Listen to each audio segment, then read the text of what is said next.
शशांक जी, आपका बहुत बहुत धन्यवाद। पहली बार मुझे किसी ने इस तरह से रिस्पेक्ट किया है। और सुंदरकांड, और इसको हम क्या बोलेंगे, गमछा बोलेंगे या फिर क्या बोलेंगे? इसको हम एक्चुअली हनुमान जी का आशीर्वाद बोलेंगे। और वैसे हमारे गुजरात में जैसे नॉर्थ ईस्ट में आप जाएंगे तो गमछा वर्ड यूज होता है, ये वहाँ का ट्रेडिशन है, लेकिन गुजरात में इसको हनुमान जी का पट्टा बोलते हैं। गुजराती वर्ड इज पट्टो। बहुत ज़्यादा ऑनर्ड फील कर रहा हूँ क्योंकि पहली बार इस हिस्से और सुंदरकांड से किसी ने मुझे इस तरह से सम्मानित फील करा है। बड़ी रिस्पॉन्सिबिलिटी भी मुझे फील हो रही है क्योंकि अभी तक मैं अपने बुक्स को रैक में रखता था और मैंने लकी से पूछा कि इसको रैक में रख सकते हैं क्या? उसने कहा नहीं, इसको भगवान के पास ही रखना है। इसके बारे में भी मैं लेटर ऑन जिक्र करूंगा। हाँ। इसको कैसे क्या करना है, इसका यूज कैसे करना है, उपयोग में कैसे आएगा, अपने जीवन में कैसे बदलाव लाएगा सुंदरकांड, तो यह मैं आपको बताऊंगा। और आज का हमारा मोटिव भी यही है। आज हम बात करेंगे सुंदरकांड के बारे में, हनुमान जी के बारे में, राम जी के बारे में। उससे पहले आप मुझे प्लीज़ बताइए, मैं आपको एज अ पब्लिक स्पीकर जानता हूँ, लेकिन आपका जो ट्रांजिशन है पब्लिक स्पीकिंग से राम कथा के बारे में बात करना, सुंदरकांड के बारे में बात करना, ये ट्रांजिशन कैसे हुआ? ओके, सो मेरे पास 14 to 15 ईयर्स का प्रोफेशनल पब्लिक स्पीकिंग का एक्सपीरियंस है एंड 12 ईयर्स का मेरा एक्सपीरियंस है इनटू एस्ट्रोलॉजी। ठीक है, so I am a professional astrologer also. क्या बात है। और करीबन जुलाई 2024 पिछले वर्ष मैं पूज्य बाबा नीम करोली महाराज जी जो मेरे गुरु हैं उनको लेकर के मैं कुछ रिसर्च कर रहा था, कुछ स्टडी कर रहा था उनके बारे में। और वहाँ रात को करीबन 10:30 के आसपास मेरे को एक इंस्पिरेशन प्राप्त हुआ कि आपको ये चीज़ करनी है। That is in like spiritual, आध्यात्मिक कॉन्टेक्स्ट में कहा जाए तो डाउनलोड्स जिसको हम कहते हैं। ठीक है, तो डाउनलोड्स होते हैं स्पिरिचुअल लोगों को जो साधना करते हैं, उपासना करते हैं। तो आपको एक तरह से जिसको मॉडर्न लैंग्वेज में सिंक्रोनिसिटी बोलते हैं। अच्छा। कि आपको सडनली कुछ आउट ऑफ द ब्लू जो आपके दिमाग में नहीं चल रहा है और सडन डाउनलोड होता है and you start noting down. तो वहाँ से मुझे ये इंस्पिरेशन मिली कि मुझे श्री रामचरितमानस, प्रभु श्री राम और हनुमान जी को लेकर के प्लस पूज्य तुलसीदास जी को लेकर के जो भी स्पिरिचुअल टेक्स्ट्स अवेलेबल है, ग्रंथ अवेलेबल है। रामचरितमानस अपने आप में एक बहुत बड़ा ग्रंथ है और पूज्य तुलसीदास जी ने 12 किताबें लिखी हैं जिसमें सबसे बड़ी रामचरितमानस है।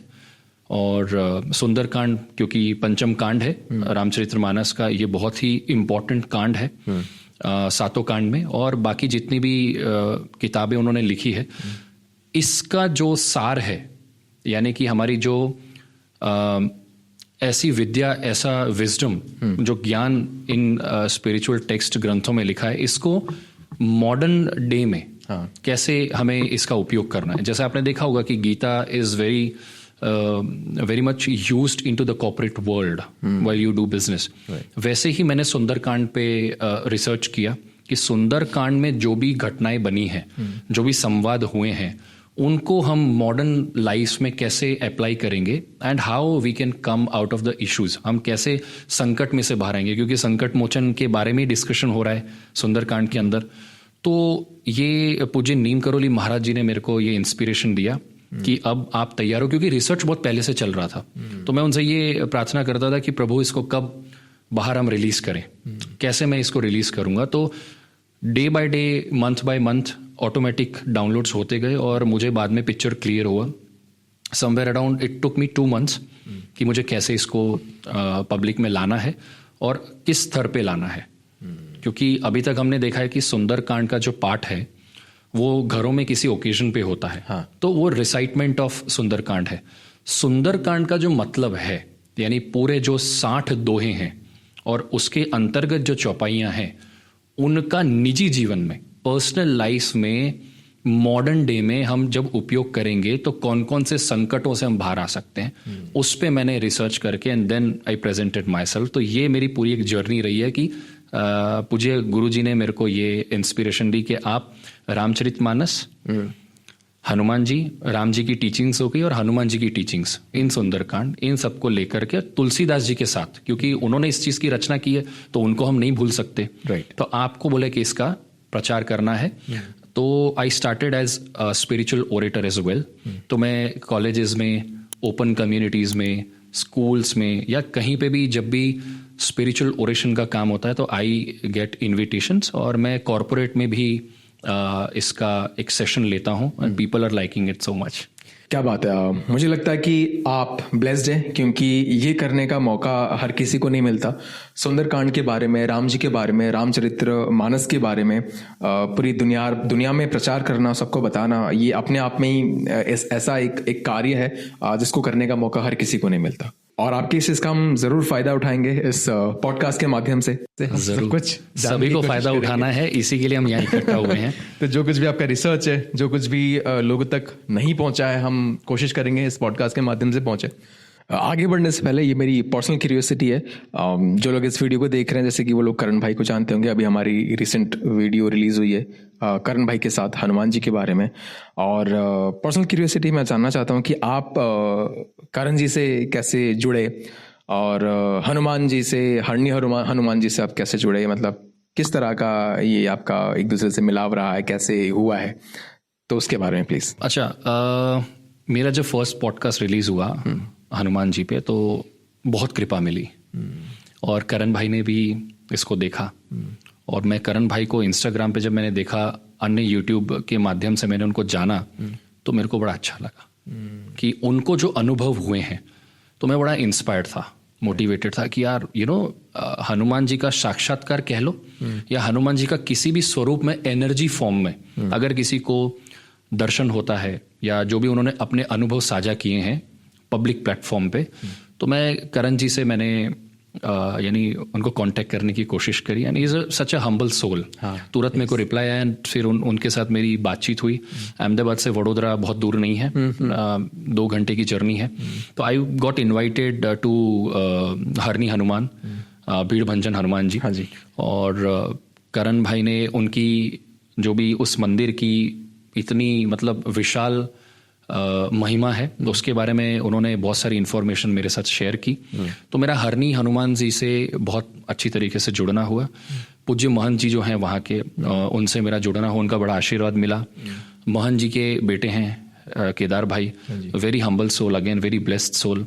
तो ये करण भाई, केदार भाई और पूज्य महंत जी से जब मुलाकात हुई, तो जो महिमा मेरे को पता चली, वहाँ से और मोटिवेशन आया कि हनुमान जी के अनेकों मंदिर हैं, लेकिन हर मंदिर की अपनी एक स्पेशल महिमा है ना। तो जब मैं वहाँ से जुड़ा तो और डाउनलोड्स हुए, और चीज़ें जीवन में आई, और ब्रॉडेंड वे में, यानी और किस तरीके से चीज़ों को ढाला जा सकता है, किस तरीके से, क्योंकि हर जगह पे हनुमान जी से जुड़े हुए अनुभव साझा करना जरूरी नहीं है, वो तो है ही, लेकिन हनुमान जी की जो कैरेक्टरिस्टिक्स है, जो उनकी पर्सनैलिटी है रामायण के अंदर, क्योंकि अगर आप अयोध्या कांड से जब, यानी बाल कांड से जब आप शुरू करोगे और किष्किंधा कांड तक आओगे, देयर इज नो जिक्र ऑफ हनुमान जी। ये बड़ी कमाल की बात है। हनुमान जी किष्किंधा कांड से जैसे उनके नाम का एक्टिवेशन होता है और उत्तर कांड तक उनकी बड़ी महिमा, इतने से में ही वो सुंदरकांड की जो महिमा वो कैसे उजागर हुई। तो मेरे मन में एक विचार आया कि हनुमान जी को हमेशा हमने ऐसे देखा है कि बजरंग बली हैं और भूत पिशाच निकट नहीं आवे, महावीर जब नाम सुना, तो हर जगह पे कॉन्टेक्स्ट जो था वो बहुत सेम था, एक ही लेंस से देखा। हाँ, एक ही लेंस से देखा जा रहा था कि यार हनुमान जी भूत पिशाच वाले कॉन्टेक्स्ट में लोग कनेक्ट करते हैं, बजरंग बली हैं, ईविल आई अगर किसी को हो जाए, नजर दोष लग जाए, तो इसी सब में बातचीत हो रही थी। पर मैंने ये सोचा कि यार हनुमान जी इससे कहीं गुना जो है वो अपनी सीख देते हैं। तो अगर मेरे को ये चीज सीखनी है, उनकी क्वालिटीज अगर मेरे को अपने जीवन में उतारनी है, अप्लाई करनी है, तो क्या रिजल्ट मिल सकता है, क्या क्या ऐसे गुण हैं जो उसमें से प्राप्त हो सकते हैं। तो उसकी तरफ जब मैंने अपने कदम बढ़ाए, एंड आई वाज मेस्मराइज्ड कि यार हनुमान जी कोई ऑब्वियसली साधारण व्यक्ति नहीं है वो। तो उन्होंने जो भी श्री राम जी के लिए जो भी, यानी हम उन्हें दूत कहते हैं, दास कहते हैं, उन्होंने जो कर दिखाया, तो मैंने इसका कॉन्टेक्स्ट जो है वेद पुराण में से भी लिया कि हनुमान जी का जिक्र कौन से युग में, कौन से पुराण में, कहाँ वेद में और उपनिषद में इसका जिक्र है। तो मैंने वो जब सारा डेटा इकट्ठा किया तो मेरे को पता चला कि नहीं, ये डेटा, क्योंकि मेरी अपनी भी रिसर्च है, तो मैंने कई पॉडकास्ट देखे, कई प्लेटफॉर्म्स पे हनुमान जी को सुना कि भाई इनके बारे में क्या क्या इन्फॉर्मेशन अवेलेबल है, तो कोर इन्फॉर्मेशन बाहर चल करके नहीं आ रही थी। मेरा काम ये था कि जैसे सुंदरकांड की महिमा को, उसकी टीचिंग्स को, राम जी की टीचिंग्स को मॉडर्न डे में अप्लाई करना है। तो मैंने फिर जब उस पर चीज़ें तैयार करी और जब मैंने उसको साझा किया पब्लिक में, and people liked it so much. तो हरनी हनुमान जी और टेकरी हनुमान जी, इन दोनों से जुड़ने के बाद, और क्योंकि मैं कैंची धाम भी जा चुका हूँ, तो पूज्य नीम करोली महाराज जी मेरे गुरु हैं, हनुमान जी मेरे ईष्ट हैं, इन दोनों की कृपा से मेरे को आइडिया आया कि लेट्स हम पब्लिक में ये बताएं कि टीचिंग्स को कैसे लेना है, और वहां से जर्नी शुरू हुई और आपके सामने मैं बैठा हूँ। बिल्कुल इसी के बारे में बात करेंगे, लेकिन इससे पहले कि हम आगे बढ़े, जैसे कि आपने बोला कि आपने अपने रिसर्च में पाया कि कोर चीज़ जो है हनुमान जी के बारे में वो कोई डिस्कस नहीं करता है। तो जो भी आपने रिसर्च से अपनी पता करा है, if that's not very personal, मैं जानना चाहूँगा कि वो कोर चीज़ क्या है जिसके बारे में लोग डिस्कस करते हैं, मतलब डिस्कस नहीं करते हैं। जैसा मैंने आपको बताया, तो सुंदरकांड जो है 60 दोहे हैं, 60 दोहे हैं, उनके अंदर चौपाइयाँ हैं। तो किष्किंधा कांड से सुंदरकांड की शुरुआत होती, जब जामवन जी हनुमान जी को प्रेरित कर रहे हैं कि राम काज करना है, उसी के लिए अवतरित हुए हों, और विशाल आकार जब उन्होंने लिया और वो लंका की जो छलांग लगाई, वहां से लेकर के विभीषण जब लंका में अपने भाई को त्याग करके समुद्र तट पे श्री राम जी से उनकी भेंट हुई, और विभीषण जी का मतलब अन्य टीम मेंबर्स जो हैं, जैसे जामवंत, हनुमान जी, अंगद, ये सब, सुग्रीव, इनके अलावा विभीषण जी से पूछा गया कि समुद्र को कैसे लांगा जाएगा, यहां तक का ये 60 दोहे की और चौपाइयों की एक सुंदरकांड बनी। तो मैंने क्या किया कि 60 दोहे को, उनकी चौपाइयों को डिवाइड किया, 1 to 20, 20 to 40 एंड 40 to 60। तो इसमें क्या है कि जो भी व्यक्ति अपने जीवन में सुंदरकांड का पठन करता है, तो मैंने ये जाना, और मुझे जो कॉल्स आई पब्लिक की, जो मुझे कॉल्स आई, या जिनसे जब मैं स्पिरिचुअल ओरेशन करने, वक्तव्य करने जाता हूँ इस चीज़ में, तो लोगों के क्वेश्चंस आते हैं। तो आज तक लोगों ने सिर्फ इसको जो है रटा है। रटे से मेरा मतलब है कि सुंदरकांड की चौपाइयाँ चलती जा रही है, सुनते जा रही हैं। तो मैंने उनको ये पूछा कि घुस नहीं रहे हो, हाँ, मतलब क्या है। देखो, मैं बहुत क्लियर कट पॉडकास्ट में आपके बोलूँगा, मुझे चौपाइयाँ याद नहीं है, मुझे दोहे याद नहीं है, मेरे को मतलब पता है। That's what matters. हाँ, राइट। अब जब मैंने मतलब को जाना, तो मैं आपके सामने एक एग्जाम्पल रखता हूँ। दोहा 40 से लेके और दोहा 50, ये 10 दोहे के बीच में करीबन ऐसा मान के चले एवरेज हर दोहे में 5-5 चौपाइयाँ हैं, ठीक है। तो ऐसा मान करके चलो कि 40 दोहे में, 40th दोहे में 5 चौपाइयाँ हैं। यहाँ विभीषण जी जो हैं वो रावण से संवाद कर रहे हैं। जब ये दोहे आप पढ़ेंगे, चौपाइयाँ पढ़ेंगे, तो हमको क्या पता चलेगा, विभीषण जो है अपने भाई को मना रहा है कि आप माँ सीता का जो भी हरण आपने किया है, ये आप प्रभु श्री राम को सौंप दीजिए, this will be betterment for all of us, ये हमारे सबके लिए ठीक है। अब क्योंकि घमंड इतना है रावण को, तो उन्होंने, रावण ने क्या किया, विभीषण की छाती पे लात मार के और उनको वहां पे प्रताड़ित किया, बेइज्जत किया। और विभीषण क्योंकि राम नाम का जप करते थे, ठीक है, तो ये जो कॉन्वर्सेशन हो रही है, इसमें से आम आदमी जब इसको पढ़ रहा है तो क्या सीख सकता है। इसका मतलब यह है कि व्हेनेवर आप ऐसी पोजीशन में हो जहां पे टॉक्सिसिटी है, टॉक्सिसिटी जहां पे है, whether it is in the family, whether it is in job, आप किसी रिलेशनशिप में, मैरिज में, जहां पे भी टॉक्सिक कल्चर चल रहा है, टॉक्सिक एनवायरमेंट है, ये दोहा आपको उस टॉक्सिक एनवायरमेंट में से कैसे बाहर आए, ये विभीषण रावण का जो संवाद है, ये हमें सिखाता है कि टॉक्सिक रिलेशनशिप में से कैसे बाहर आना है। तो जब आप इसको पढ़ेंगे तो you will get to know कि ओ माय गॉड, कि इसमें से कैसे ये चीज निकल करके आई, कितनी गहराई है, बहुत गहराई है। मतलब हर चौपाई में, हर दोहे में जब आप उसको ट्रांसलेट करेंगे, मॉडर्न डे के साथ जब आप उसको जोड़ेंगे और एप्लीकेशन करेंगे, तो आपको पता चलेगा कि यार हमने इस गहराई से कभी सोचा ही नहीं। देखिए, विभीषण जी जब प्रताड़ित हुए और वो अपने जो टीम मेंबर्स हैं, यानी रावण को छोड़ करके जब वो त्याग करके जा रहे हैं, तो यहाँ पे एक क्वेश्चन सबके मन में आता है कि अगर भाई का धर्म नहीं निभा रहे हैं, क्योंकि धर्म ऊपर है, रिस्पॉन्सिबिलिटीज, ड्यूटीज ऊपर है, कि त्याग ऊपर है। मैंने किसी गेस्ट से पूछा था, नाउ अब मैं इंटरेस्टेड हूँ आपसे जानने में। हाँ, तो धर्म और त्याग की जब बात आती है, तो किसको समर्पित होंगे तो धर्म कहाँ अच्छा कहलाएगा, या धर्म की विरुद्ध बात होगी, है ना। तो यहाँ पे हमको ये देखने को मिलता है कि रावण को त्याग करके जब विभीषण जी राम को समर्पित होने जा रहे हैं तो धर्म का पूरा पालन हो रहा है। लेकिन कुछ बुद्धिजीवी बोलेंगे कि धर्म का तो पालन नहीं, क्योंकि भाई को छोड़ करके जा रहा है। ये मैंने एग्जैक्टली पूछा था, शायद वो बुद्धिजीवी मैं ही हूं। हाँ, तो इसमें ऐसा है मानस भाई कि प्रभु की शरणागति जब प्राप्त होती है तो वो धर्म के विरुद्ध नहीं कहलाता है ना। जैसे इसी दोहे के पहले वाले दोहे में बात करते हैं, जब हनुमान जी लंका पे आए और उनको राम नाम शब्द का उच्चारण सुनाई दिया तो उन्होंने बोला यार पूरे लंका में राम नाम का अगर यदि कोई जप कर रहा है तो ये तो कमाल की बात है। हाँ। तो साधारण मानवी नहीं हो सकता है। हनुमान जी ने ब्राह्मण का वेश धारण किया और देखा तो विभीषण की वहां भेंट हो रही है। दिस इज फर्स्ट टाइम, है ना, कि हनुमान जी जो है वो विभीषण को मिल रहे हैं। यहां पे उन्होंने राम नाम की महिमा को और शरणागति को यहां एक्टिवेट किया है। कैसे किया है? तुमरे मंत्र विभीषण माना, लंकेश्वर भय सब जग जाना। पूज्य तुलसीदास जी ने इस कांड में से, इस दोहे में से, इस संवाद में से एक पाठ अपनी हनुमान चालीसा में डाला है। राम नाम के शब्द की महिमा को इतना बड़े उजागर तरीके से, मतलब हनुमान जी कौन है?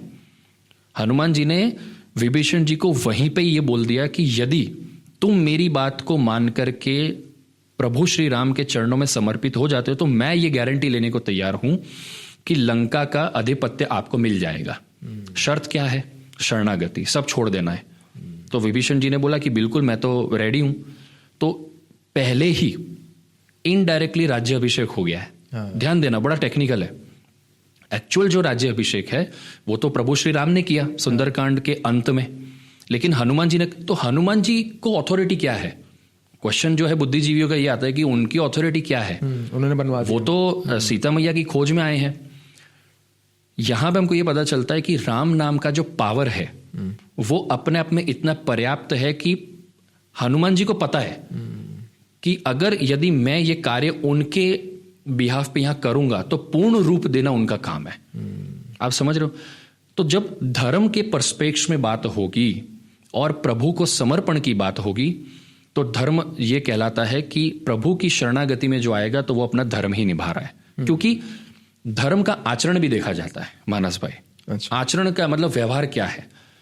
एक व्यक्ति जिसने किसी की पत्नी का हरण किया तो धर्म क्या है? पहली बात तो हमको ये समझना है। थोड़ा सा आपको यहां से डिविएट करूंगा। धर्म का मतलब ये है कि अपनी रिस्पॉन्सिबिलिटीज और ड्यूटी को निभाना। एग्जाम्पल, मैं हूं तो मैं किसी का बेटा हूं तो पुत्र धर्म निभा रहा हूं। जब मेरी शादी हो जाएगी तो पति धर्म निभाऊंगा। मेरा पुत्र हो जाएगा तो पिता का धर्म निभाऊंगा। हर क्षण में जीवन में धर्म की परिभाषा बदली जाती है। इसलिए वेद पुराण में कहा गया है कि धर्म की कोई एक सिंगल परिभाषा नहीं है, डेफिनेशन नहीं है ना। वो रिस्पॉन्सिबिलिटी और ड्यूटी के अंतर्गत कर्म ही धर्म है, ठीक है। तो धर्म हर जगह हर सिचुएशन में बदलेगा। तो आपको ये बड़ा ध्यान रखना है। जो सनातन धर्म है वो एक अलग कॉन्सेप्ट है। उसको वो एक छतरी है जिसके अंतर्गत सब कुछ आता है। तो जब इस कॉन्टेक्स्ट को हम पढ़ते हैं तो अभी देखिए कैसे मैं इसको वापस जोड़ता हूं। प्रताड़ित होने के बाद जब ये नाराजगी हुई और इतना समझाने पर भी वो नहीं मान रहे। अच्छा, सिर्फ विभीषण ही नहीं है, अन्य लोग भी जो है वो रावण को समझा रहे हैं। तो क्या होता है, विभीषण जो है वो अपनी माँ से मिलने जाते हैं। तो माँ पुत्र धर्म, अपनी माँ के प्रति पुत्र धर्म और भाई के प्रति यानी भाई का धर्म। माँ भी ये समझा रही कि छोड़ के शरणागति में मत जा। राक्षस कुल में जन्म हुआ है तो वो तो अथॉरिटी है बड़ी, उनको तो मतलब ये अपने आप में गर्व है कि यार हम राक्षस कुल में जन्मे। विभीषण अभी भी उनका मन नहीं मान रहा है। विभीषण जी जब अपना विमान लेकर के निकलते हैं तो उनकी भेंट होती कुबेर से। तो कुबेर भी इनका भाई है, रावण का और इनका सबका भाई लगता है। तो कुबेर से ये डिस्कशन करने जाते हैं कि भाई आपको क्या लगता है। इतने में क्या होता है कि भगवान शिव की वहां पे, मतलब भगवान शिव जा रहे होते हैं और वो देखते हैं कि संवाद चल रहा है। तो एक पहाड़ पे उनकी भेंट होती है शिव जी से। तो शिव जी यहाँ पे कंफर्म कर रहे हैं विभीषण को कि तू धर्म को लेकर के अपने कुल के प्रति, माँ के प्रति और भाई के प्रति विचलित मत हो। मैं तेरे को आशीर्वाद देता हूं कि अगर तू प्रभु श्री राम की शरणागति में जाएगा तो धर्म का उल्लंघन नहीं होगा। और वहाँ उन्होंने वही किया और शीघ्र अतिशीघ्र वो अपना विमान लेकर के समुद्र तट के पार गए और वहाँ से श्री राम की भेंट हुई। This gives us an exact clarity कि धर्म, रिस्पॉन्सिबिलिटी या ड्यूटी की जब बात आती है तो प्रभु के कॉन्टेक्स्ट में वो अधर्म नहीं होता। इसके कई एग्जाम्पल्स आपको श्री रामचरितमानस में मिलेंगे। तो मैं यहाँ पे लोगों को ये समझाना चाहता हूँ कि आपको यदि किसी कॉन्टेक्स्ट में, किसी पर्सपेक्ट में कंफ्यूजन है तो आप सुंदर कांड को बहुत ध्यान से पढ़ें। रट्टाफिकेशन नहीं करना है। हर माइन्यूट डिटेल्स वहां पे आपको ये समझाएगी हर सिचुएशन में। जैसे मैंने आपको एक एग्जांपल दिया कि टॉक्सिक रिलेशनशिप में से कैसे आना है, एनवायरमेंट में से कैसे बाहर आना है, तो विभीषण से हम सीख रहे हैं कि उस टॉक्सिसिटी यदि अपने ब्लड रिलेशन से भी आ रही है तो भी त्याग किया जा सकता है। लोगों के साथ ये प्रॉब्लम है कि यार हम अपने घर वालों से, अपने दोस्तों से कैसे निकले। तो यहां पे हमको तो इस तरीके से एंटायर सुंदरकांड, पूरी सुंदरकांड में इतना ज्यादा नॉलेज और विजडम है कि आप यदि देखिए गीता क्या है, एडवांस है काफी। कॉर्पोरेट कल्चर में पॉलिटिक्स आपको सीखनी है, राजकारण सीखना है, तो लोग उसका कॉर्पोरेट में काफी यूज करते हैं। सेम यही चीज है, क्योंकि ये तो सुंदरकांड तो पहले लिखी गई है। कृष्ण भगवान का जो युग है वो तो बात का है।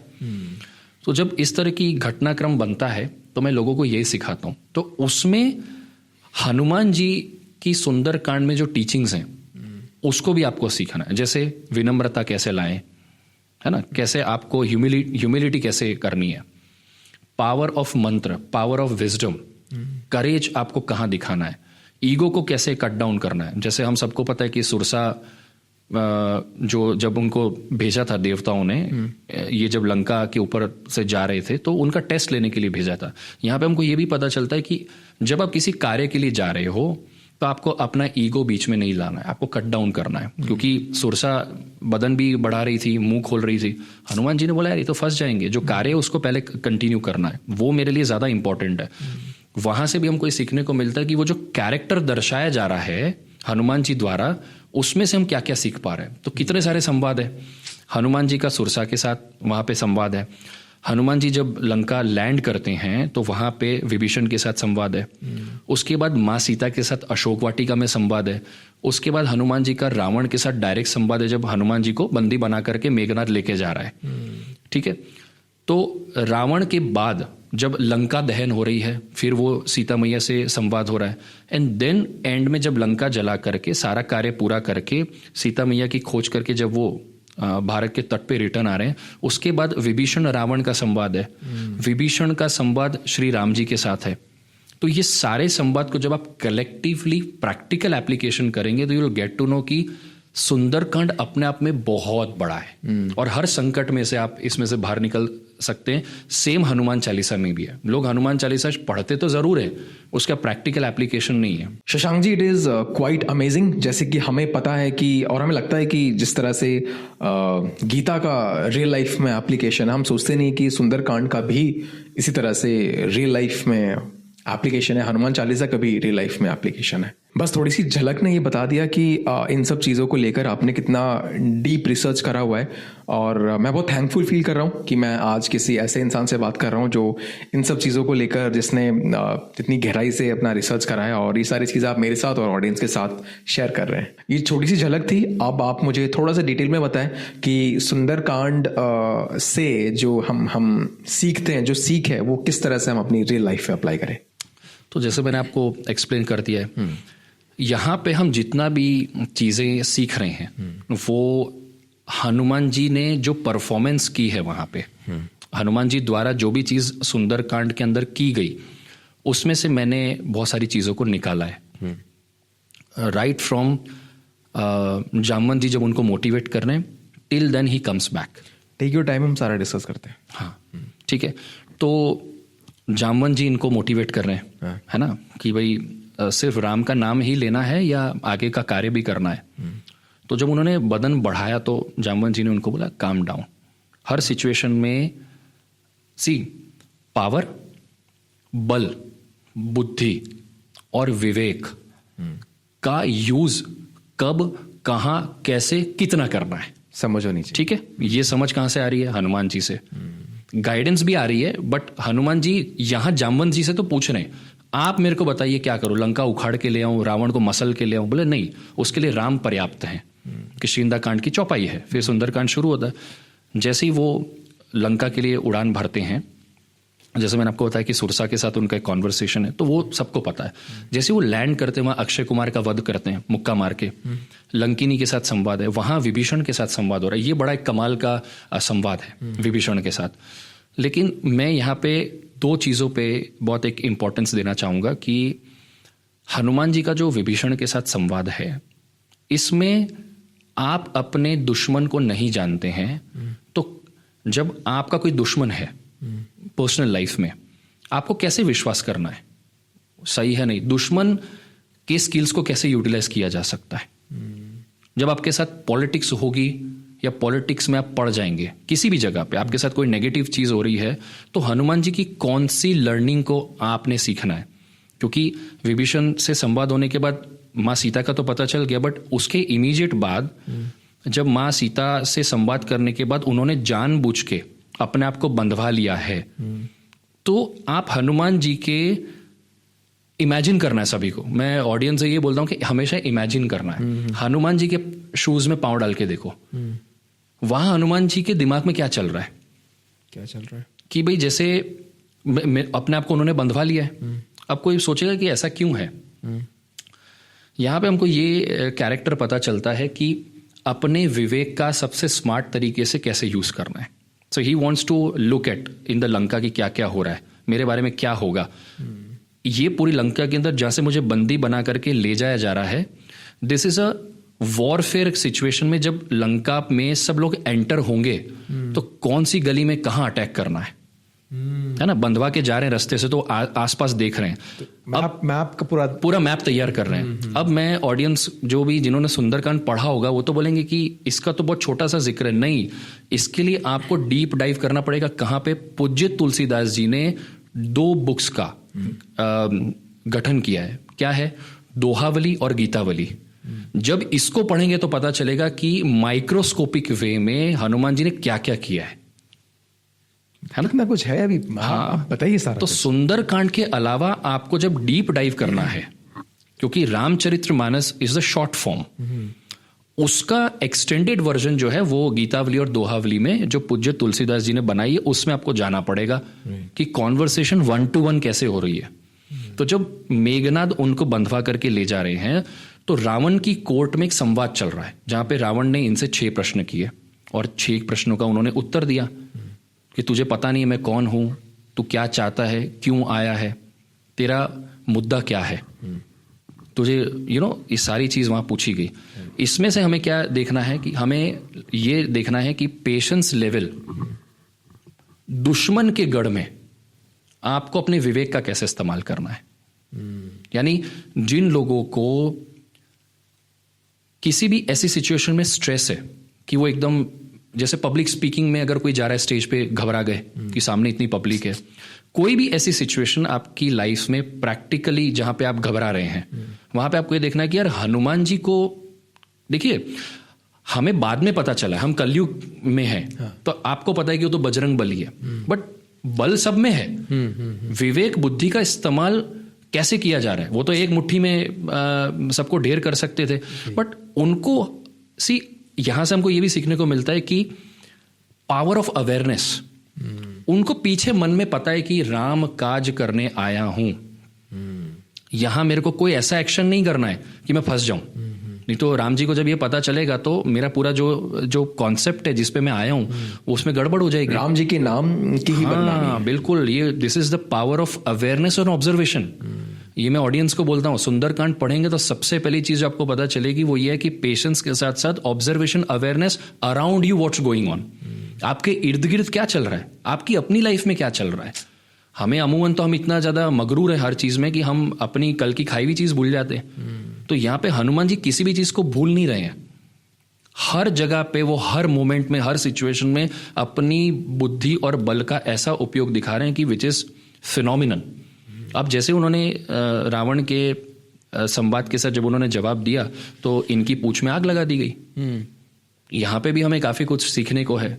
यदि दुश्मन आप पे प्रहार कर रहा है, उस मोमेंट पे भी यहां पे आती है हनुमान जी की क्रिएटिविटी कि पूंछ में आग लग गई, अब क्या करूं।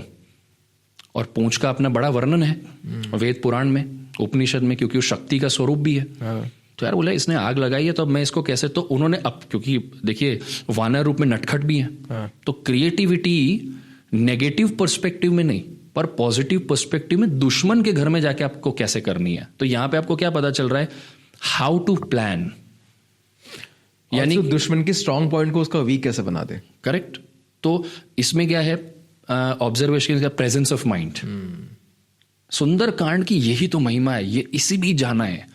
इतना खूबसूरत तरीके से पूज्य तुलसीदास जी ने लिखी, कितना उनके अंदर माइक्रोस्कोपिक वे में वो कैसा विचार चल रहा है। मैं जब हनुमान जी को इमेजिन करता हूं, एक एक क्षण, एक एक चौपाई में, हर चीज में इतना तरीके से वो अपने बुद्धि का प्रदर्शन कर रहे हैं कि क्या कमाल है उसका यार। मतलब तो जैसे ये जब लंका जली, अच्छा देखो अगेन लंका दहन के बाद भी जब उसको बुझा करके वो माँ सीता से संवाद करें, अगेन भूल नहीं रहे हैं, कम बैक अगेन, और वो सीता जी से संवाद कर रहे हैं।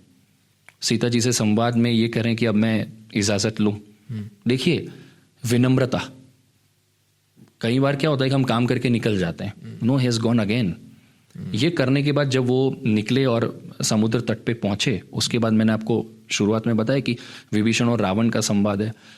अब ये संवाद होने के बाद जब विभीषण तट पे आ रहे हैं, यहां आपको हनुमान जी के अलावा राम जी से सुंदरकांड में क्या सीखने को मिल रहा है। प्लीज बताएं। कैसे हम एनिमी को एक्सेप्ट कर ले जब हम उसके बारे में कुछ जानते नहीं है। हाँ। तो प्रभु श्री राम जो हैं वो सुग्रीव से ये पूछ रहे हैं कि अंगद और जामवंत जी से कि विभीषण आप क्या मानते हो, क्योंकि जो वानर सेना इन्होंने बोला कि भाई दुश्मन के गढ़ से कोई आया है, अपना नाम विभीषण बता रहा है। तो श्री देखिए यहां पे ऑडियंस को ये चीज का ध्यान रखना है कि टीम वर्क जो है उसमें ईगो क्लैश, मैं बड़ा हूं, मैं लीडर हूं, आई एम द प्रेसिडेंट, इसकी झलक नहीं होनी चाहिए। यहां आपको डाउन टू अर्थ रहना है। राम जी यहां पे सबका रिस्पेक्ट कर रहे हैं, सबसे आस्किंग। हाँ बहुत जरूरी है ये, जिन लोगों को लीडरशिप स्किल सीखनी है, यही तो चाहिए होता है। ये प्रैक्टिकल एप्लीकेशन सुंदरकांड का, कि लीडरशिप स्किल में ईगो नहीं रह करके सबसे संवाद करके पूछ के परमिशन लेके आप उनको बुलाइए।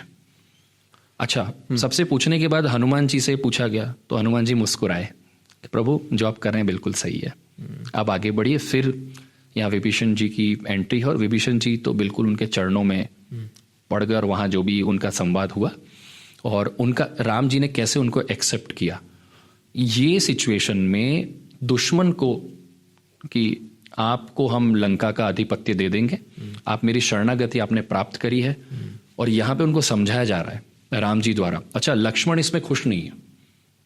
लक्ष्मण जी तो आपको पता है कितने इंटेंस और कितने गुस्से वाले हैं, तो उनको भी वहां पे समझाया जा रहा है कि भाई कैसा क्या है। और विभीषण जी के पीछे भेष बदल करके रावण ने दूत भी भेजे हुए हैं। अच्छा, यहाँ पे वानर सेना उनकी पिटाई कर रही है, तो दूतों ने राम जी की सौगंध ली। तो यहाँ पे लक्ष्मण जी को पता चल गया, अब राम जी की सौगंध ली है तो मार तो सकते नहीं है। तो दूतों के साथ जो संवाद हुआ, इसमें आपको अपने गुस्से पे कैसे काबू रखना है। दुश्मन का यदि कोई व्यक्ति आपके गढ़ में आया है तो उसके साथ कैसे व्यवहार करना है। एकदम से आप चढ़ गए, मार दिया, खत्म हो गया, हमें उनका उपयोग कैसे करना है।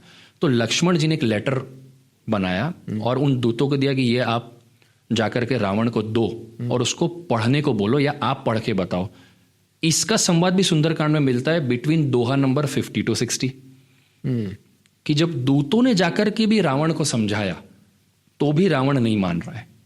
तो यहां पे क्या हो रहा है, जब आपके जीवन में गुस्सा, घमंड आपके सिर पे जब चढ़ जाता है तो आपको अच्छी चीज नहीं दिखाई देती है। रावण के सामने वो सारे लोग लंका के ही बार बार उनको समझा रहे हैं, आप त्याग दो, त्याग दो, त्याग दो, नहीं हो रहा है, पर्दा डल गया है।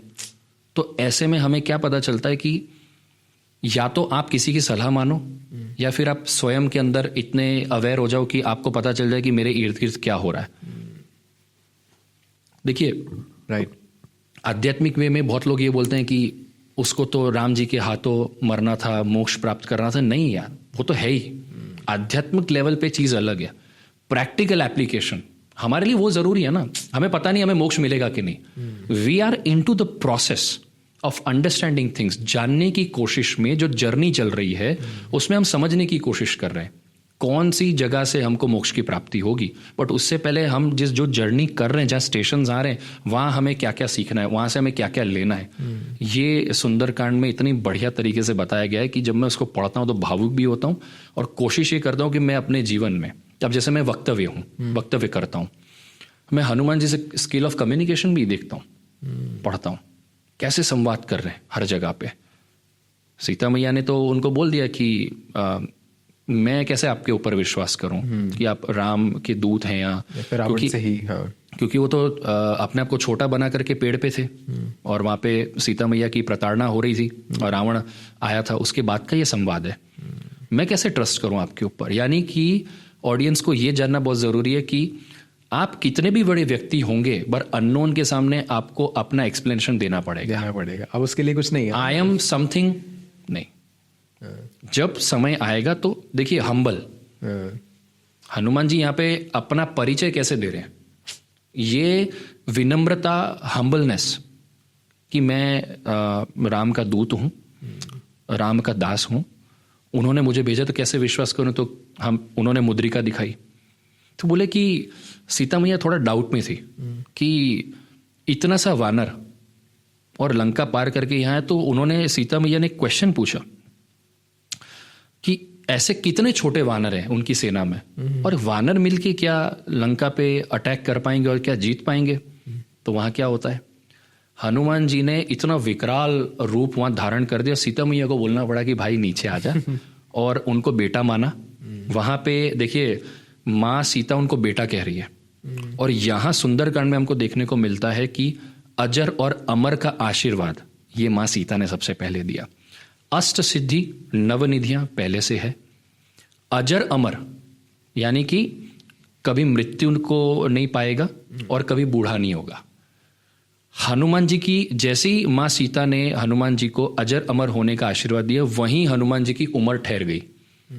उसके बाद हनुमान जी की उम्र नहीं बढ़ी, जिस अवस्था में थे कोई भी एज में, उसी एज पे वो ठहर गए और आज भी वैसे ही माने जाते। ये हमारी बुद्धि कह लो एक आम मानवी की, कि हम उनको अनेकों रूप में देखते हैं। जवान है, बलशाली हैं, वृद्ध हैं, या वो अपने जैसे जैसे वर्णन हुआ है वेद पुराण में वैसे वैसे सबने अपना अपना कथन किया है उनके कैरेक्टर का, उनके पर्सोना का, कि वो कहाँ कहाँ कैसे कैसे देखे गए, कैसे कैसे पाए गए। बट सीता मैया से आशीर्वाद मिलने के बाद उनकी उम्र वहीं ठहर गई। सो यहाँ पे क्या हमको देखने को मिलता है, ऑडियंस जब इसके सुंदरकांड के ट्रांसलेशन को जब यदि इंग्लिश या हिंदी में पढ़ेगी, मेरे कहने से ज्यादा जो बंदा जिस सिचुएशन में है, सुंदरकांड की लिखावट की खूबी क्या है, यदि आप इसी वक्त सुंदरकांड को पढ़ें, और मैं ऑडियंस से भी कहना चाहूंगा कि जब ये पॉडकास्ट आप देख रहे हैं तो सुंदरकांड को लेकर के बैठिए। आपके मन में जो प्रश्न है आप उसको खोलिए, आपको अपना जवाब मिल जाएगा। ये खास बात है। आपने अमूमन सुना होगा ना कि कोई व्यक्ति अगर प्रॉब्लम में है तो ऐसा माना जाता है कि गीता को जब ओपन करते हैं जो पेज और जो सोल्यूशन मिल जाता है, सुंदरकांड में भी यही है, बल्कि मोर प्रैक्टिकल, कि इस सिचुएशन में से मैं कैसे बाहर हूं। बट आपको पहले मतलब, अच्छा, सुंदरकांड के 60 दोहे की सारी चौपाइयों को पढ़ने के लिए मतलब से आपको 4.5 घंटे का वक्त लगेगा, मेरे एक्सपीरियंस है, वन गो में। एंड जिस दिन आपको समझ में आ गई, आप सुंदरकांड कभी रटेंगे ही नहीं, ये मेरी गारंटी है, ये महिमा है। जो व्यक्ति सुंदरकांड को मतलब से पढ़ेगा वो चौपाइयां और दोहे नहीं गाएगा, वो हमेशा यही, उसका माइंड यही ढूंढेगा कि यार मेरे को सोल्यूशन चाहिए। अच्छा, मैं आपको ये आपके पॉडकास्ट के माध्यम से भी बताना चाहता हूं, कुछ पॉडकास्ट रिलीज होने के बाद बहुत कंप्लेन आई मेरे पास। कैसे? अच्छा, ये कमाल की बात, मेरे को इसका बड़ा दुख भी है। मानस भाई, सुंदरकांड के अनुष्ठान किए जा रहे हैं, हनुमान चालीसा के अनुष्ठान किए जा रहे हैं, रामचरितमानस के बहुत सारे पाठ किए जा रहे हैं, पता नहीं कहाँ कहाँ पब्लिक क्या क्या कर रही है पूरे देश भर में, और फिर वो कह रहे हैं कि हमें सर रिजल्ट नहीं मिल रहा है। पॉडकास्ट के माध्यम से मैं बता दूं, सुंदरकांड को यदि आप छोटी समस्या के लिए उपयोग करना चाहते हो, करिए, मना नहीं है, लेकिन आप किसी तरह का अनुष्ठान, मन्नत, ऐसा कुछ सुंदरकांड के साथ मत कीजिए अनटिल एंड अनलेस कि आपको ये पता हो कि उपयोग कैसे किया जाए। और ज़्यादातर हनुमान जी का जो पर्सपेक्टिव है वो नज़र दोष है, काला जादू है, ये नेगेटिविटी में बहुत यूज होता है। बिल्कुल होना चाहिए। जो व्यक्ति सुंदरकांड पाठ कर रहा है वो कर ही इसलिए रहा है क्योंकि उसके ऊपर नेगेटिविटी का कोई प्रभाव नहीं है। अच्छा, ये मेरी रिसर्च में मैंने बल्कि मैं आपको बताता हूँ कैसे, प्रैक्टिकल एग्जाम्पल। कई लोगों ने मुझे फ़ोन किए कि हमको ऐसा लगता है कि हमारे ऊपर किसी ने कुछ किया है। ठीक है, तो मैंने बोला कि आपने क्या किया? तो बोला कि मैंने सर 42 डेज का हनुमान चालीसा का अनुष्ठान किया, संकल्प लिया। किसी ने कहा कि सर मैंने 11 दिन का सुंदरकांड पाठ किया। अच्छा, कोई कह रहा है सर मैंने 30 डेज 30 दिन का सुंदरकांड रोज पढ़ने का अनुष्ठान लिया, रिजल्ट नहीं, और हमको लगता है कि हमारे ऊपर किसी ने कुछ कर दिया है। पहली बात, यदि कुछ कर दिया है तो आप सुंदरकांड पाठ नहीं कर सकते। कर नहीं सकते या कर नहीं सकते थे? आपके मन में वो एक्लिप्स आ जाएगा, ग्रहण हो जाएगा आपके दिमाग में। आपके मन में हनुमान जी कैसे आ जाएंगे जब आपके ऊपर किसी ने कुछ किया है? वही ये तो पॉसिबल लाइक बचेंगे ही नहीं ना। अच्छा, ये कैसे मैं कह सकता हूं? तो ये एक ऑब्जर्वेशन भी है। एज एन एस्ट्रोलॉजर मेरे को ये भी देखना पड़ता है कि व्यक्ति किस जोन में बात कर रहा है। प्लैनेट्स तो बता ही देते हैं, झूठ बोल रहा है या फिर कोई ग्रहों का प्रकोप है या फिर एक्चुअल में उसके साथ कुछ हुआ है, या अगर हुआ है तो वो इम्पैक्ट कितना है। क्योंकि अगर वो अनुष्ठान करके और बोल रहा है रिजल्ट नहीं है, मतलब देयर इज समथिंग रॉन्ग, कि वो कुछ होप ऐसा कर रहा है जिसमें प्रैक्टिकलिटी रिक्वायर्ड है, बट वो डिवोशन के बेसिस पे चाह रहा है कि सोल्यूशन हो जाए। नहीं, हनुमान जी यही तो सिखा रहे हैं। मैं यही ऑडियंस से कहना चाहता हूं, आप हनुमान चालीसा, सुंदरकांड या वॉटेवर भी आप जो भी रामचरितमानस के अंतर्गत जो पढ़ाई कर रहे हैं, अनुष्ठान कर रहे हैं, इसका प्रैक्टिकल पुरुषार्थ जब तक नहीं होगा आपको रिजल्ट नहीं मिलेगा। ऐसे तो फिर प्रभु श्री राम जो हैं वो कितनी देर लगती है उनको माँ सीता को लाने में? क्या उन्होंने पुरुषार्थ नहीं किया? 14 साल का वनवास नहीं काटा? हम हनुमान जी से वही तो सीख रहे हैं, प्रैक्टिकल पुरुषार्थ। आप ये मान के नहीं बैठ सकते कि सर, जैसे किसी व्यक्ति का मेरे पास फोन आया कि मेरे रिलेशनशिप में इशू है और मेरे जो फियोन्से हैं वो आउट ऑफ स्टेट और मैं यहाँ पे बैठी रहती हूँ तो कुछ हो नहीं रहा है, और मैंने हनुमान जी का संकल्प लिया, अनुष्ठान किया। मैंने बोला इतनी सी चीज़ के लिए आप ले रहे हैं? प्रैक्टिकल एप्लीकेशन क्या बोल रहा है? भाई तेरा फियोन्से कहीं पे जॉब कर रहा है, वो जॉब इसलिए कर रहा है कि तुम दोनों की जब विवाह होगा तो सेटलमेंट हो जाए, फाइनेंशियली हम अच्छे हो जाए। अब तुम संकल्प ये कर रहे हो कि वो रिटर्न आ जाए। इफ आउट ऑफ संकल्प जॉब छूट गई तो आप किसको दोष दोगे? फिर तो शादी भी नहीं करेगी भाई फिर। करेक्ट। मैं यही बताना चाह रहा हूं, जब आप कोई चीज को पढ़ रहे हैं, संकल्प ले रहे हैं, अनुष्ठान, आपके लिए वो काम कर गया तो अच्छा है, नहीं होगा तो आप डर गए। तो मेरे पास ये भी कंप्लेन आती है कि सर संकल्प टूट गया, अनुष्ठान टूट गया, क्या करें? मैंने कहा घबराने वाली कोई बात नहीं है। सबसे सात्विक जो है वो ये है कि यदि हनुमान जी के कोई संकल्प में कुछ टूट, तो हाँ, आपको क्या कर रहा है? जिनका टूट जा रहा है किसी कारणवश, तो आप जो नारियल है उसको आप हनुमान जी के चरणों में अर्पित करके क्षमा याचना करिए और आगे से मत करिए, क्योंकि छोटी चीज के लिए वो नहीं है सर। ये हमें सारी चीज यहां से सीखनी है। तो जो व्यक्ति सुंदरकांड का पाठ समझेगा, उसके मतलब को जानेगा, उसके जीवन में 110% बदलाव आएंगे। शशांक जी, आपने सुंदरकांड के बारे में इतना डीप रिसर्च किया, उसका प्रैक्टिकल एस्पेक्ट के बारे में इतना डीपली बात करा है। सुंदरकांड के बारे में बात करेंगे तो मुझे नहीं लगता कि टॉपिक इतना वास्ट है तो हम ख़त्म भी कर पाएंगे कभी इसको, लेकिन वीडियोस की, पॉडकास्ट की एक लिमिटेशन होती है, तो हम अगले अपने सेक्शन की तरफ बढ़ते हैं। मुझे लगता है कि ये जो मैं पूछने वाला हूँ डिस्कस करने के लिए आप एक सही इंसान है। मुझे राम नाम के बारे में, श्री राम जी के बारे में कुछ बताएं जो कि बहुत कम लोग जानते हैं। ओके, तो जैसा कि हम सब जानते हैं कि वेदों में जो उपनिषद्स हैं उसमें राम नाम की महिमा की और राम नाम के मंत्र की बहुत अच्छी परिभाषा दी हुई है। उसका एक सेगमेंट है जो मैं यहाँ पे बताना चाहता हूँ, जो शायद बहुत कम लोगों ने पॉडकास्ट पे सुना होगा। तो पहले हम बात करेंगे श्री राम नाम की महिमा की, और फिर हम बात करेंगे राम नाम के मंत्र की। बिल्कुल। अभी ऋग्वेद में इसका जिक्र भी है, और कुछ जिक्र जो हैं वो यजुर्वेद में भी है, अथर्ववेद में भी है। तो इसमें 2 ऐसे सेगमेंट्स हैं जिसमें 5 से 6 खंड हैं, यानी कि खंड हिंदी में हम इसलिए बोलते हैं चैप्टर्स, है ना। तो राम पूर्व तापनीय उपनिषद और राम उत्तर तापनीय उपनिषद, ये 2 के अंतर्गत 5-5, 6-6 खंड हैं। तो राम नाम की महिमा कैसे उजागर होती है, तो जैसे एक श्लोक है, उसके माध्यम से मैं आपको बताता हूँ, और फिर उसकी महिमा क्या है। राति राजते व महिस्थित सम इति रामः। तो हमारे जो साधु संत की जो कमेंट्रीज आई हैं इसमें, वो ये बोलते हैं कि राम नाम, रा अ म, ठीक है, इस शब्द को अगर हम अलग करते हैं तो कैसे हमें पता चलता है कि राम नाम शब्द बना, है ना। तो राति राजते व महिस्थित, यानी कि रा शब्द और म शब्द, तो राति राजते में से र को उठाया गया, यानी निकाला गया, और महिस्थित में से म उठाया गया। ये कमेंट्री उपनिषद में दी हुई है, मैं इसका सार मतलब लॉजिक और प्रूफ के साथ आपको बता रहा हूं। तो सम इति रामः, ठीक है, राम नाम शब्द कब पूरा होता है, तो तुलसीदास जी की भी इसमें कमेंट्री है।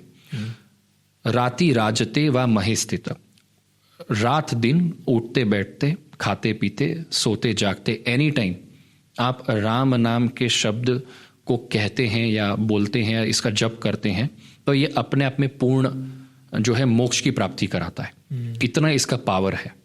जैसे र, आ, अ और म, ये 4 शब्द हो गए, यानी अल्फाबेट अगर हम गिने, र, अ, आ और म, तो र जो है उसमें अंकी बिंदी और रा, तो ये अपने आप में राम है। अ, आ, म ये त्रिदेव हैं, ब्रह्मा विष्णु महेश, और इसमें माँ सीता शक्ति रूप में बैठी हुई है, जिससे ये पूर्ण होता है, जिससे बनता है राम। अब इसी में से ही अगर हम देखने जाएं तो षडाक्षर मंत्र बना, ओम रामाय नमः, है ना। षडाक्षर मंत्र मतलब 6 का कैलकुलेशन, 6 शब्द से बना हुआ मंत्र, है ना। रामाय नमः, ओम भी जोड़ा जाता है, कुछ में उसको कीलक जब उसको बंद कर दिया जाता है और उसको ओपन किया जाता है, इस तरीके से अलग अलग महिमाएं बताई गई हैं। तो इसका एक उदाहरण मैं आपको देता हूं कि राम नाम का जो लोग जप करते हैं उसके क्या फायदे हैं, क्या फायदे, है ना। तो जैसे विभीषण ने जब राम जी के लिए दंडक बनाया, है ना, तो बड़ा था काफी। तो कलयुग में इसको कोई पढ़ नहीं पाएगा, और कलयुग में इतना समय नहीं होगा क्योंकि आयु कम हो जाएगी, है ना। तो राम जी से उन्होंने जवाब मांगा कि आप अपनी नाम की महिमा का कुछ कर सकते हैं क्या, जिससे जब कलयुग आएगा तो लोगों को आपके नाम से मोक्ष की प्राप्ति हो, या ब्रह्म हत्या का पाप निकल जाए, या जितना भी उन्होंने खराब कर्म किया है उससे वो बच पाए और उससे उसको मोक्ष मिले। तो राम जी ने विभीषण को बताया कि यदि कोई व्यक्ति मेरे नाम का 96 करोड़ बार जप करेगा तो उसको मुक्ति मिल जाएगी। आई रिपीट, करोड़ बहुत होते हैं। हाँ, 96 करोड़। मोक्ष मिलना और मुक्ति मिलने में फर्क है जी, पता है ना। क्या फर्क है? हाँ, तो मोक्ष यानी किसी पर्टिकुलर चीज में से आपका निकल जाना, मुक्ति मतलब सदैव के लिए आत्मा जो है वो वैकुंठ जाके विलीन हो जाए, हाँ, है ना। ठीक है, बैक टू स्टोरी। हाँ, तो विभीषण जी ने राम जी से कहा कि प्रभु ये तो बहुत बड़ा हो जाएगा, इतना समय नहीं मिल पाएगा, लोग कर भी नहीं पाएंगे। तो उसमें काफी वर्णन है, पर मैं यहाँ थोड़ा सा शॉर्ट रखना चाहता हूँ। तो राम जी ने कहा कि यदि कलयुग में कोई मेरे नामों का 108 नामों का यदि माला जप करेगा तो जो रिजल्ट इस युग में 96 करोड़ जप करने से होगा, वही मेरे 108 नामों की जप करने से वही फल मिलेगा कि इंसान को मोक्ष की या मुक्ति की प्राप्ति हो जाएगी। यानी अगर यदि किसी ने ब्रह्म हत्या करी है या कुछ भी हत्या का उसको पाप लगा तो वो भी इसमें से निकल सकता है। अच्छा, उसकी जो विधि है उसका वर्णन नहीं है इस पर्टिकुलर उपनिषद में, बट राम जी ने इतना कहा है कि 108 नामों की, यानी किसके नामों की, तो राम जी के 108 नाम हैं, उसकी यदि कोई 108 की माला करता है लंबे समय तक तो भी उसको मुक्ति मिल सकती है।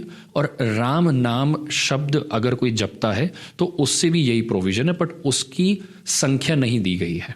वो आप निरंतर यदि इसको नाम जप करते हैं तो आपको वही फल मिलेगा जो राम जी ने विभीषण को उपनिषद में बताया है। तो ये राम नाम की महिमा और राम नाम के मंत्र या माला की या उसके जप की या नाम के अनुष्ठान की यदि कोई माला करे तो उसको ये फल प्राप्त होता है।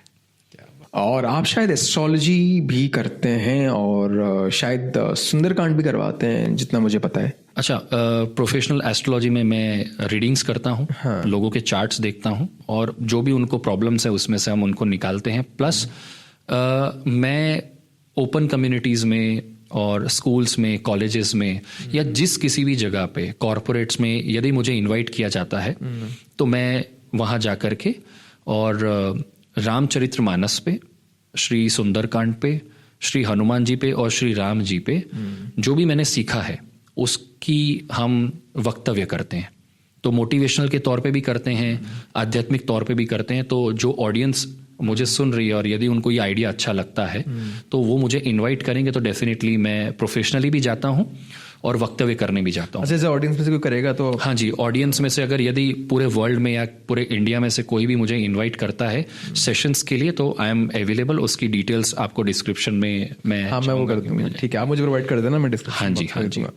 अब हम पॉडकास्ट के एंड की तरफ बढ़ रहे हैं और मेरे पास पर्सनली 2 सवाल है जो पिछले पॉडकास्ट निकल कर आए हैं। मैं चाहता हूं कि आप मुझे प्लीज़ बताएं। करण भाई लास्ट टाइम आए थे और उनके पॉडकास्ट में एक क्वेश्चन डिस्कस हुआ था। मैं सेम उसी बात पे आपका पर्सपेक्टिव जानना चाहूँगा, क्योंकि जो करण भाई का पर्सपेक्टिव था उस बात पे मेरे एक व्हाट्सएप पे, एक मेरे कॉन्टैक्ट लिस्ट में एक मेरे मित्र हैं, उनका एक कॉन्ट्राडिक्शन था, तो मैं उसके बारे में जानना चाहूँगा। रामायण में हमारा जो वर्जन ऑफ रामायण है उसमें हम राम जी को हीरो मानते हैं, रावण को हम विलेन मानते हैं, और कुछ देश हैं, कुछ देश क्या, मैं मेनली श्रीलंका के बारे में जितना मुझे पता है कि वहाँ पे रावण को पूजा जाता है। उनका जो वर्जन है वहाँ पे वो रावण हीरो है। जबकि देखा जाए, मेरे वो जो मित्र हैं व्हाट्सएप में जिन्होंने मुझे रिप्लाई करा कि इन सब की शुरुआत रावण ने नहीं करी है। रावण की बहन का अपमान हुआ है और हुआ था, और जिसके बदले में उन्होंने जो कुछ भी एक्शन लिया जिसके वजह से फिर पूरा रामायण हुआ। तो इस वजह से शायद उन देशों में रावण को हीरो माना जाता है, क्योंकि उनके साइड से उन्होंने अपना धर्म निभाया और उन्होंने इस चीज़ की शुरुआत नहीं करी है। तो इस चीज़ के ऊपर मैं आपका पर्सपेक्टिव जानना चाहूँगा कि हमारा वर्जन ऑफ जो रामायण है वो क्यों सही है, राम क्यों हीरो है। जो दूसरे देश के लोग हैं जो कि रावण की पूजा करते हैं, उनका पर्सपेक्टिव जो है कि रावण सही है, उनको पूजा जाता है। तो 2 पर्सपेक्टिव मैंने आपके सामने रख दिया, तो थोड़ा सा इसके बारे में बताएं, आपका क्या इसके बारे में विचार है प्लीज। बहुत साधारण, बहुत सिंपल तरीके से मैं आपको बताता हूँ। साउथ एशियन जो कंट्रीज है, Thailand, Vietnam, even some parts of China, Sri Lanka and India, इसमें आज भी जब आप कंट्रीज विजिट करेंगे तो ओपनली आपको देखने को मिलेगा कि रामायण का क्या वर्चस्व रहा है, पूरी रामायण का। इवन समुद्र मंथन के बहुत सारे पिक्चर्स जो हैं वो स्तंभ के रूप में उन कंट्रीज में आज भी इंस्टॉल्ड है, इंक्लूडिंग इंडोनेशिया, राइट। अब मैंने जब वाल्मीकि जी की रामायण को पढ़ा और पूज्य तुलसीदास जी की रामचरितमानस को पढ़ा, उसके डिफरेंट मायने हैं समझने के लिए, है ना। तो मैं आपको थोड़ा सा यहाँ पे क्लियर करना चाहता हूँ। मेरी रिसर्च के मुताबिक स्कूल ऑफ थॉट है, हो सकता है और नहीं भी हो सकता, बट रिसर्च में मैंने ये पाया कि श्रीलंका में probably most of times they are into Buddhism. Ravan की पूजा होती है ऐसा कहीं पे वर्णन नहीं है।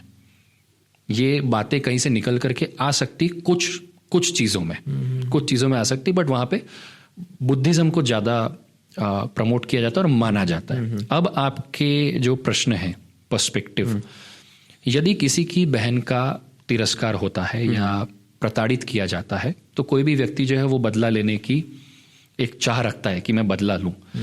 यहाँ पे यही हम सीख रहे हैं, यही हम देख रहे हैं श्री रामचरितमानस में कि बुद्धि का प्रदर्शन किसने किस सिचुएशन में कैसे किया। बुद्धिमता का सबसे बड़ा एग्जाम्पल कि रावण बुद्धिमान था, लेकिन बुद्धि का उपयोग यदि घमंड में चूर होकर के और गलत एग्जाम्पल सेट करके, गलत उदाहरण से यदि कुछ किया जाए तो उसका परिणाम क्या होगा। और बुद्धि को अगर अच्छे पर्सपेक्टिव में यूज किया जाए और अच्छी स्ट्रैटेजी बना करके किया जाए तो उसका एग्जाम्पल कैसे होगा। तो यदि शूर्पणखा के कॉन्टेक्स्ट में रावण ने एक स्त्री का अपहरण किया है, वो बुद्धि का प्रदर्शन अच्छा नहीं है, है ना। और जिस स्त्री का अपहरण हो गया है, यानी हमारी माँ सीता का, उनको बचाने के लिए जो स्ट्रैटेजीज अपनाई गई वो भी तो बुद्धिमता का एक एग्जाम्पल है, उदाहरण है। तो दोनों उदाहरण में फर्क है। ये स्कूल ऑफ थॉट और आपकी विचारधारा पे जाता है कि आप उसको कैसे लेना चाहते हैं। रावण कुछ जगह पे सही था, फाइन, उसने अपनी बुद्धि का अपने हिसाब से, बट उसके अंदर फ्लेवर क्या है। बुद्धि का उपयोग सभी कर रहे हैं, लेकिन कैसे उपयोग हो रहा है, किस कॉन्टेक्स्ट में हो रहा है, किस सिचुएशन में हो रहा है, वो डिफरेंशिएट करता है कि कैसे उपयोग हुआ गया और उसके परिणाम क्या आए। जैसे रावण ने अपनी बुद्धि का जो उदाहरण दिया, उससे उसको मृत्यु मिली और हम उसको मार करके, और श्री राम ने सीता जी को वापस लेके आए। और उत्तरकांड में आपको पता ही है कि सब कुछ हुआ, और बात की जो स्टोरी वो उत्तरकांड में अलग है। वैसे अगर आप देखने जाएं तो बुद्धि के उपयोग को अगर हम देखें तो हनुमान जी ने भी अपनी बुद्धि का एक बहुत ही जबरदस्त तरीके से उपयोग किया है ना। इसलिए कई जगह पे हनुमान जी को जब ग्लोरीफाई किया जाता है तो उनकी स्तुति में भी ये झलकता है। जैसे मनोजवम मारुत तुल्य वेगम जितेंद्रियम बुद्धिमताम वरिष्ठम, है ना। प्लीज समझाए। हाँ, मनोजवम मारुत तुल्य वेगम जितेंद्रियम बुद्धिमताम वरिष्ठम वातात्मजम वानरयुथ मुख्यम श्री राम दूतम शरणम प्रपद्य। राम रक्षा स्तोत्र के अंतर्गत आई हुई ये चौपाई, ठीक है। कुछ लोग हो सकता है कि इसको चौपाई न मानते हो, लेकिन दिस इज टू ग्लोरीफाई। मनोजवम, मन की गति से चलने वाले, मारुत तुल्य वेगम, है ना, जितेंद्रियम बुद्धिमताम वरिष्ठम, इंद्रियों पर काबू करने वाले श्री हनुमान जी, है ना। और वानरयुथ मुख्यम, तो वानरों के अधीश यानी प्रेसिडेंट जिनको बोला गया है, वानरयुथ मुख्यम श्री राम दूतम शरणम प्रपद्य। श्री राम का दूत उनको माना गया है और अपने आप को उन्होंने क्या किया, राम जी को समर्पित कर दिया। तो जब स्तुति के अंदर बुद्धि के उपयोग का वर्णन आ रहा है और सब जगह पे इस चीज का उपयोग है, तो बुद्धि के बल का उपयोग किस व्यक्ति ने कहां कहां कैसे किया, उससे कैरेक्टर आपको पता चलता है और सिचुएशन के आउटकम का पता चलता है। तो यदि कोई ये कहता है कि रावण का कंपैरिजन करता है, तो बुद्धि का उपयोग घमंड से किया गया है, गुस्से में किया गया है, कैलकुलेटेड नहीं है, स्ट्रैटेजाइज नहीं है, स्वयं को मान करके उसने सब कुछ किया। देखिए, जहां श्री राम जी सबको लेकर के चल रहे हैं साथ में, रावण ने किसी को साथ नहीं लिया, उल्टा सब डर के मारे साथ में आए। उसमें कौन कौन गया, सारा परिवार, विभीषण तो पहले ही आ गए थे, है ना। तो बुद्धि का प्रदर्शन यदि ठीक से न किया जाए तो हमारे सामने एग्जाम्पल्स भरपूर पड़े हुए हैं, चाहे वो प्रभु श्री राम हो, हनुमान जी हो या रावण हो। इसका सिंपल ये। अभी जो मेरा नेक्स्ट सवाल है उसका आपने लगभग जवाब दे दिया है, लेकिन मैं फिर भी पूछूंगा क्योंकि मैं इसका स्पष्ट एक आंसर चाहता हूं। रावण को बोलते हैं कि बहुत ज़्यादा वो नॉलेजेबल थे, ज्ञानी थे, लेकिन फिर भी उनकी कुछ हरकतों की वजह से उनका देहांत हुआ। देहांत तो नहीं बोलूँगा, राम जी के हाथों उनका मर्डर हुआ है, फिर उनका अंतिम हुआ। तो जब भी ये सवाल पूछा जाता है कि ऐसा क्यों हुआ, और लोगों के पास अक्सर गिने चुने दो आंसर होते हैं कि रावण को इतना बहुत ज्ञान होने के बावजूद भी उन्होंने ऐसा क्यों किया। तो लोगों का ही कहना होता है कि भाई ये विधि का विधान है, ऐसा होना था, या फिर रावण को राम जी के हाथों मरना था तो ऐसा हुआ। तो मैं जानना ही चाहता हूँ कि ये तो सवाल मुझे लगता है कि टालने का एक तरीका हो गया, क्योंकि कोई इतना अगर बुद्धिमान है, इतना नॉलेजेबल है, तो वो जानबूझ के क्यों ऐसी हरकत करेगा जबकि उसको पता है कि ये चीज़ गलत है। कोई जानबूझ के अपनी अपने अपने मौत का षड्यंत्र या फिर जो भी कहेंगे रचना क्यों रचेगा। तो मैं आपसे पूछना चाहता हूँ, ये तो लोग कुछ भी बोल देते हैं, एक मुझे लॉजिकल लगता है कि यही होना था, विधि का विधान है, बट प्रैक्टिकली आपको क्या लगता है कि इतना नॉलेजेबल होने के बावजूद भी ये हरकत उन्होंने क्यों करी? अच्छा, ये जब घटित हुआ पूरा प्रकरण, तो एक तरह की लीला इसको मान रहे हैं। ठीक है, कि प्रभु की एक लीला है एक युग में। उस लीला के माध्यम से आने वाले युग के लोगों को या कलयुग के लोगों को क्या सीख मिल रही है। तो हर स्कूल ऑफ थॉट ने अपने अपने थॉट पर मतलब अपने अपने विचार से उसमें मत रखा है कि भाई किसी व्यक्ति को पता था, ठीक है, रावण ज्ञानी था, ब्राह्मण था। इवन दो कुछ वर्णन ऐसे भी हैं कि रावण ने प्रभु श्री राम को रामेश्वरम जो शिवलिंग है, ज्योतिर्लिंग है, उसको स्थापना कराने में उनकी मदद ली गई। उसका रूल था, रावण जो है वो शैव ब्राह्मण भी है, वो नॉर्मल ब्राह्मण तो है बट वो शिव को पूजने वाला, और वैष्णव ब्राह्मण विष्णु को पूजने वाला, दोनों में अंतर है ना। तो जब आप इस पर्सपेक्टिव में बात करते हो तो इसमें कई स्कूल ऑफ थॉट्स है। तो एक तो ये है कि लीला रची गई लेसन्स और टीचिंग्स के लिए कि इस तरह के कैरेक्टर को कोई व्यक्ति अपनाएगा तो क्या फल होगा। तो लीला के माध्यम से जो भी एक्शंस हुए उसमें आपने क्या सीखा। प्लस जब इस तरह की लीला होती है तो बिना कैरेक्टर के तो लीला होगी नहीं। तो एक तरीके से कैरेक्टर बताया गया है कि एक रावण नाम का एक कैरेक्टर है जो एक युग में इस तरीके से जब लीला में उसको प्रेजेंट किया गया, तो जब वो ऑलमाइटी से जुड़ता है या भिड़ता है तो उसके परिणाम क्या होते हैं। तो जो व्यक्ति इसको जिस एंगल से देखेगा उसको उस एंगल से इसमें पता चलेगा कि इसमें पता उसको सब था, क्योंकि उसको भी मोक्ष की प्राप्ति करनी है। तो रामायण शुरू से अंत तक यही करवा रही है कि हर कैरेक्टर को जहां जहां प्रभु श्री राम गए हैं वहां लोगों को मुक्ति या मोक्ष की प्राप्ति हुई है, वैकुंठ वापस आए हैं। तो हर युग में हर तरीके से जन्म होता है और जन्म के हिसाब से कर्मबद्ध व्यक्ति होता है। उसका कर्म था, उसको ये करना था। अब अगेन अगर आप उसको डीपली देखोगे तो कर्म का एंगल भी आता है। जैसे कुछ स्कूल ऑफ थॉट्स ये कहते हैं वाल्मीकि जी को भी श्राप था, तो श्राप जब पूर्ण करना था, कर्म जब रह गए थे उसको पूर्ण करना था, तो वो पूज्य तुलसीदास जी के रूप में उन्होंने जन्म लिया और उस रामचरितमानस का कथन हुआ, मतलब उसको बनाया गया। तो जब आप इसको अलग अलग विचारों से देखेंगे तो अलग अलग विचार पे अलग अलग फ्रंट पे अलग अलग चीज निकल करके आएगी। आप उसको कितना भी मायना दे सकते हैं। जिस हिसाब से मैं देख रहा हूं कि भाई एक लीला है, लीला रची गई, प्रभु ने रची, विष्णु भगवान ने अवतार लिया, युगों की बात हुई, बट मेरा मेन ये है मैं उसमें से क्या ले रहा हूं एज अ कंक्लूजन। यानी कि कृष्ण अवतार में गीता का सार है और महाभारत है, तो हमने क्या सीखा, वो लेसन्स कैरेक्टर पोर्ट्रे जो किए गए हमें वो सीखना है। तो यदि रावण को कोई जिस एंगल से देख रहा है वो उस एंगल में उसको समझ रहा है। ये तो जबकि ऐसा माना जाता है कि 10 मुंह यानी 10 सिर की बुद्धि है। अब उसमें भी जब आप डीपली जाओगे तो पॉडकास्ट उस पर भी अलग चलेगा। यानी अगर रावण के कैरेक्टर पे बात करनी है तो 1 घंटे का पॉडकास्ट अलग चाहिए, क्योंकि बहुत कुछ रचा गया है, वो एक पॉडकास्ट में नहीं हो सकता। But my thought here is के लीला के अंतर्गत कैरेक्टर पोर्ट्रे जो हुआ, जो प्रदर्शन हुआ, उससे हमने क्या सीखा, उसी को ही प्रभु श्री राम ने यहाँ पे बताया है कि किस कैरेक्टर ने क्या क्या प्ले किया तो क्या क्या रिजल्ट आए। सिंपल, गलत करोगे तो गलत होगा, वो कर्म की परिभाषा है।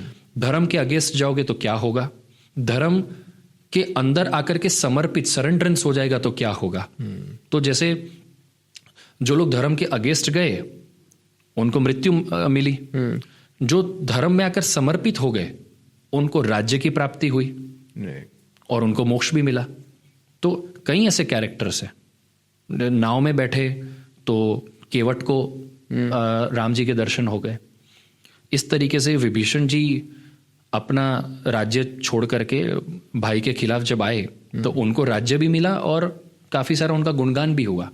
अब एक थॉट ये भी बोलता है कि घर का बेदी लंका ढाए, तो विभीषण पे वो भी आरोप है ना, लेकिन वो सीखना है हमें, किस सिचुएशन में आपने किस बुद्धि का प्रदर्शन किया, उससे हमें क्या जानने को मिल रहा है। जैसे ये अपनी इस बात को मैं कह करके अपनी वाणी को विराम दूंगा। आपने अमूमन सुना होगा घरों में, नॉर्मल अपनी फैमिलीज में, कि जहाँ पे बहुत ज़्यादा झगड़ा होता है तो अमूमन अपने मुंह से ये निकलता है कि यार महाभारत मत करो, और अगर बहुत ज़्यादा माथापच्ची हो रही है यार तू रामायण मत कर मेरे साथ, है ना। ये दो शब्द क्यों हमारे साइकोलॉजी में ये घुसा हुआ है कि कहीं कोई फाइट हो रही है तो हम महाभारत की बात कर रहे हैं, और कहीं पे माथापच्ची आर्ग्यूमेंट्स हो रही है फैमिलीज में तो वी टेक इसके रामायण। इसलिए हो रही है क्योंकि उस सिचुएशन को कौन सी चीज सॉल्व करेगी और हम उनसे क्या सीख रहे हैं। तो महाभारत से क्या सीख रहे हैं, फैमिली कुटुंब के बारे में, और फैमिली के कैरेक्टर्स को हम कैसे देख रहे हैं, वो रामायण से देख रहे हैं। As simple as that. जैसा देखोगे, समझोगे और अपने विचार को प्रैक्टिकल अप्लाई करोगे, रिजल्ट आपके सामने है। वही मैंने आपको सिखाया, ऑडियंस को सिखाया। सुंदरकांड सर्वश्रेष्ठ, अपने आप में पर्याप्त। हनुमान जी का कैरेक्टर, पर्सनालिटी, कैसे उन्होंने श्री राम के लिए कार्य किया, और आज श्री राम से ज्यादा पूजनीय हनुमान जी। जय सिया राम, जय Shri Ram. Thank you so much Shashank ji. ये वीडियो जो है बहुत इम्पोर्टेंट है मेरे लिए, और थैंक यू सो मच मुझे इनलाइटन करने के लिए, इस टॉपिक से जुड़े सवाल क्लियर करने के लिए।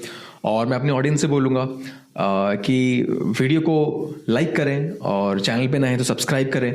शशांक जी से जुड़ना है किसी भी कारण, ज्ञान के लिए या फिर उनसे बात करने के लिए, किसी भी कारण जुड़ना है तो उनके जो भी डिटेल्स हैं मैं आपको डिस्क्रिप्शन बॉक्स में दे दूंगा। वीडियो को बहुत ज़्यादा प्यार दें, इस वीडियो का फैलना बहुत ज़रूरी है, क्योंकि आज जिस टॉपिक पे हमने बात करी है वो टॉपिक, वो ज्ञान फैलना भी बहुत ज़रूरी है। बहुत ज़्यादा प्यार दें वीडियो को, और thank you so much for watching, and that's a wrap on this video.